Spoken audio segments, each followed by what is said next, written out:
In this video, our third limiting reactant video, we're going to look further at how you can tell which chemical is your limiting reactant and what you then do with that information in a calculation.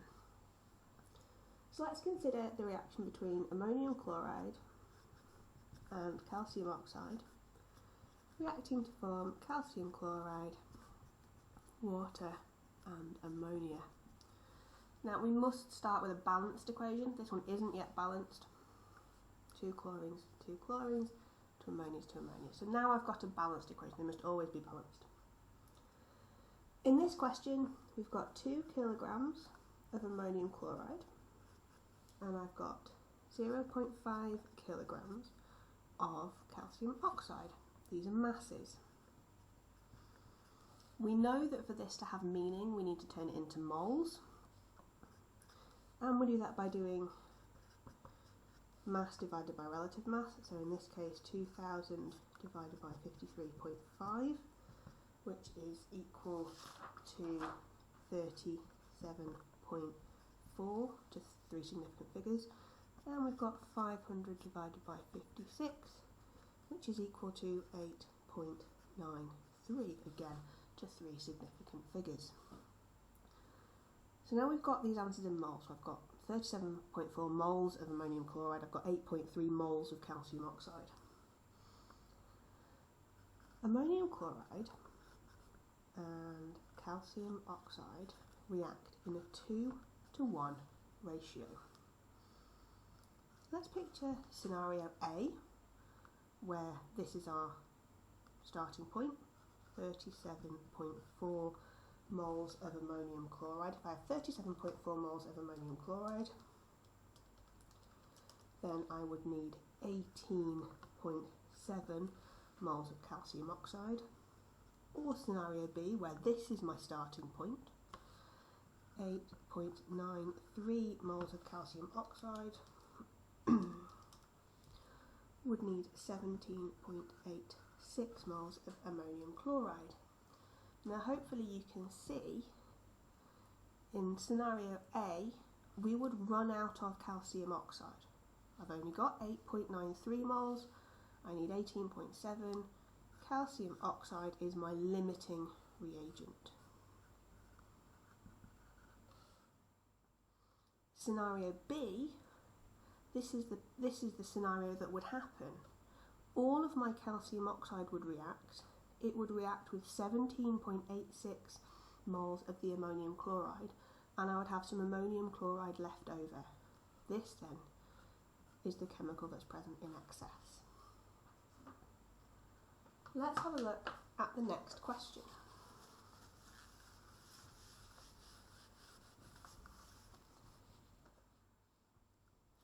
Methane reacts with oxygen to make carbon dioxide and water. Again, this must be balanced. Like so. The question tells me I've got 17 grams of methane and I've got 20 grams of oxygen. First things first, I must turn what is currently a mass into moles. Again, by doing mass divided by relative mass. So that's 17 divided by 16, which is 1.06. And by doing 20 divided by 32, it's 0.2, so the relative mass is 32, which would be 0.6 moles. Okay, so I've got my moles. We need to work out which is our limiting reactant. Methane reacts with oxygen in a 1-to-2 ratio. Scenario A, I'd have 1.06 moles of methane. 1.06 moles of methane would need 2.12 moles of oxygen. Or scenario B, 0.6 moles of oxygen, which would need 0.3 moles of methane. Well, I've only got 0.6 moles of oxygen, so this can't happen. Okay, so therefore oxygen is the limiting reactant. Scenario A, therefore, can't happen. Scenario B is the maximum possible that can react. All my oxygen has reacted and I've got none left. I've run out. I can't do any more. Only 0.3 of my methane's reacted, so I've got quite a lot left over. The second part of this question is how much carbon dioxide would I expect to get? Well, I've worked out that scenario B is the scenario that can happen. So if we think about our reacting masses steps, I've gone mass to moles. The next step is to go moles of what I know to moles of what I want. Well, carbon dioxide, the ratio is 1 to 1. So if I just extend that ratio,